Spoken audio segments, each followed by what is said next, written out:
তার পিতার আদর্শ অনুসরণ করতে, তাহলে ওটা যে আরো কত নির্মম, কত নিষ্ঠুর, কত ভয়ঙ্কর, কত বিপজ্জনক বাকশাল হবে, কত বিপজ্জনক। মানুষের কথা বলার স্বাধীনতা, বাকশাল মানেই তো মানুষের কথা বলার স্বাধীনতাকে স্তব্ধ করা, মানুষের ভাষাকে আটকে দেওয়া, সমস্ত গণতান্ত্রিক অধিকারকে হরণ করা। এইটাই তো, সেইটাই বাস্তবায়ন করতে তিনি বলছেন, এইটাই তার নীতি। এই কারণেই তিনি যে নির্বাচন করেন, সেই নির্বাচনে ভোটারদেরকে ভোট দিতে যেতে হয় না। তিনি যে পার্লামেন্ট করেন, সেই পার্লামেন্ট হচ্ছে একদলীয় পার্লামেন্ট। সেখানে সত্যিকার অর্থে বিরোধী দল নেই, সেখানে কোনো ডিবেট নেই, সেটা একটা এন্টারটেইনমেন্ট হাউস, একটা আমোদ প্রমোদের জায়গায় পরিণত হয়েছে পার্লামেন্ট। এই ব্যবস্থাটাকেই তিনি জারি রাখতে চাচ্ছেন প্রধানমন্ত্রী। কিন্তু জনগণ তো ওটা মানবে না, গণতান্ত্রিক শক্তি তো ওটা মানবে না। এত আপনি নির্যাতন করলেন, এত গুম করলেন, সেখানে এমপি আছে, সেখানে কাউন্সিলর আছে, সেখানে শ্রমিক নেতা আছে, সেখানে সাংবাদিক আছে, তারপরেও আপনার এই নির্মম দুঃশাসনের বিরুদ্ধে মানুষের কণ্ঠকে আপনি আটকাতে পারেননি, মানুষের পথ চলাকে আপনি আটকাতে পারেননি, মানুষের এগিয়ে যাওয়াকে আপনি আটকাতে পারেননি। আপনি আপনার পুলিশ, আপনি আপনার র্যাব, আপনি আপনার নিরাপত্তা বাহিনী দিয়ে গোটা জনগণের মধ্যে লেলিয়ে দেওয়ার পরেও জনগণের গণতন্ত্রের জন্য তার অগ্রগামী হওয়া, তার অগ্রযাত্রা হওয়া, এইটাকে আপনি আটকাতে পারেন। কারণ আপনি আপনার শাসক দুঃশাসক, আপনি জনগণকে একটা গ্যাস চেম্বারের মধ্যে বন্দী করে রাখতে চান। যে কথাটি ডাক্তার ডোনার, যে কথাটি এখানে আমাদের ফুটবলার আমিরুল আপনাদের সামনে বলেছে, আজকে নদী নালা ভরাট হয়ে যাচ্ছে, আজকে জলাশয় সব বন্ধ হয়ে যাচ্ছে, খাল বিল নদী নালার যে প্রবাদ বাংলাদেশে, সেই প্রবাদ আজকে উচ্ছেদ হয়ে যাচ্ছে বাংলাদেশের মানুষের মধ্যে। আপনি কয়লা পুড়িয়ে বিদ্যুৎ বাড়াচ্ছেন। আমি গত কয়েকদিন আগেও বলেছি যে আপনি আপনার সমুদ্রের পারে কুয়াকাটা, তারপর কলাপাড়ায় আপনি কয়লা পুড়াচ্ছেন, আপনি সুন্দরবনে কয়লা পুড়িয়ে আপনি ইয়ে করছেন, বিদ্যুৎ কি বলে কয়লা বিদ্যুৎ আপনি ইয়ে করছেন, উৎপাদন করছেন। তাতে কি হচ্ছে, আমাদেরকে বরিশালের লোকরা এসে বলছে, ভাই এই যে পটুয়াখালীর গলাচিপা, বাউফল, তারপরে কলাপাড়া, বরগুনা, এইখানে এগুলো তো হচ্ছে নারকেলের বনে ভর্তি ছিল, নারকেল পড়ে থাকতো নিচে, ডাব পড়ে থাকতো, মানুষ কুড়িয়েও নিত না। বলছে এখন সেই সমস্ত নারকেল গাছে কোনো নারকেল ধরে না, কোনো ডাব ধরে না, কুচি কুচি অবস্থায় সেগুলো ঝরে পড়ে যায়। এটার কারণ হচ্ছে এই যে কয়লা পুড়িয়ে তাপ বিদ্যুৎ কেন্দ্র করার জন্য। আপনি ঈশ্বরদীর মধ্যে অ্যাটমিক এনার্জি করছেন।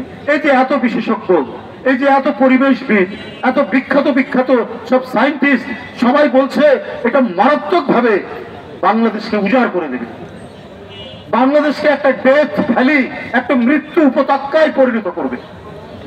এই অ্যাটমিক এনার্জি যে ওখানে আপনি উৎপাদন করতে যাচ্ছেন, একটা ঘনবসতির এলাকা। আমি কয়েকদিন আগে গেছিলাম, দেখলাম প্রায় 4-5 হাজার সব রাসানরা একটা বিশাল বিল্ডিং এর মধ্যে অবস্থা করছে, একবারই গ্রামীণ পরিবেশ, পদ্মা নদীর ধারে। কি চমৎকার! বন্যার সময় তার বন্যা চলে গেলে পরে সেই পলি মাটিতে কত উৎপাদন হতো, ধান, কত সবজি উৎপাদন হতো, সব বিলীন হয়ে যাচ্ছে। এবং যদি একটা লিক হয়, লাখ লাখ মানুষ, এই পাবনা কুষ্টিয়া এলাকার লাখ লাখ মানুষ তার জীবন সংকটের মধ্যে। শেখ হাসিনা কথা শোনেন না, শেখ হাসিনা এত মানুষ বলেন শোনেন না। উনি জনগণের সামনে একটা ধাঁধা তৈরি করে, আরে মেট্রো রেল, আরে আমি ইয়ে বাড়াচ্ছি, কি বলে বিদ্যুৎ বাড়াচ্ছি, এত যে বাড়াচ্ছেন। আজকে ঢাকার বাইরে 53% বিদ্যুৎ নেই। আপনার মফস্বল গুলোতে মানুষ এই তপ্ত রৌদ্রের মধ্যে কাতরাচ্ছে।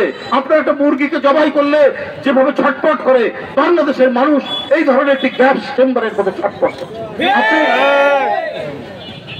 কোথায় গেল আপনার এত গোটা দেশকে বন জঙ্গল গাছপালা নদী নালা সব উজাড় করে দিয়ে আপনি এইখানে আপনার উন্নয়নের যে ভেলকিবাজি দেখাচ্ছে, কোথায় গেল সে?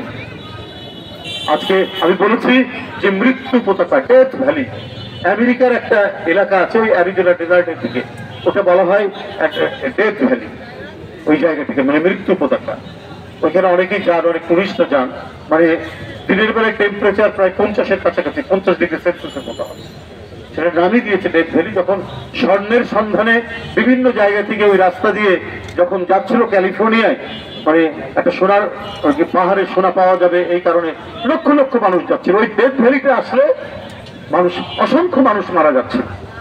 আজকে বাংলাদেশকে ডেথ ভ্যালিতে পরিণত করেছেন শেখ হাসিনা।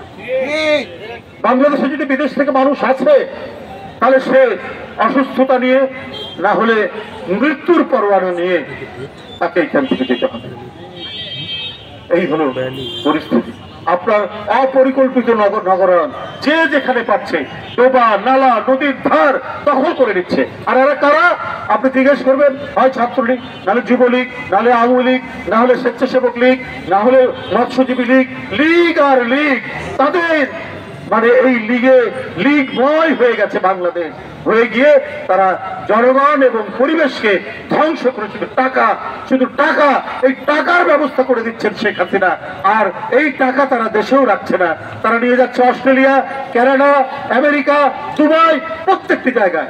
আপনি দেখবেন কেউ সেকেন্ড হোম বানাচ্ছেন, কেউ থার্ড হোম বানাচ্ছেন, কেউ স্ত্রীর নামে, কেউ সন্তানের নামে, কেউ শ্বশুরের নামে, কেউ মায়ের নামে, এইসব জায়গায় তারা বাড়ি বানাচ্ছে। আর এই লুটপাটের এক মহাসমুদ্র বানিয়েছেন, লুটপাটের একটি আখাড়া বানিয়েছেন শেখ হাসিনা বাংলাদেশে। শেখ হাসিনা এবং তার মন্ত্রীরা পাকিস্তানকে তো দু চোখে দেখতে পারে না। একেবারে পাকিস্তানের নাম শুনলে তারা দিনে 3 বার গোসল করে, এইরকম তাদের ভাষ্য। কদিন আগে পাকিস্তানের প্রধানমন্ত্রী বাংলাদেশের অর্থনীতি নিয়ে একটা কি কথা বলেছে, এতই খুশি ওবায়দুল কাদের, বিএনপি দেখে না অথচ পাকিস্তানও আমাদের উন্নয়নের প্রশংসা করে। বাহ, যে পাকিস্তানের নাম শুনলে 3টা টেকবাজি দিতে, তারা একটু একটা অন্য দেশ যতই ইয়ে করুক, অন্য আরেকটি দেশকে প্রশংসা শুনেই কথা বলে, এটা একটা রীতি। তো এইটাতে এতই গদগদ যে এখন কি বলে যে তারা মানে তাদের অত্যন্ত আপনজন বলে তারা মনে করছে। এই ধরনের ডাবল স্ট্যান্ডার্ড, এই দ্বিচারিতা এই সরকারের মধ্যে আপনার দেখা যাচ্ছে।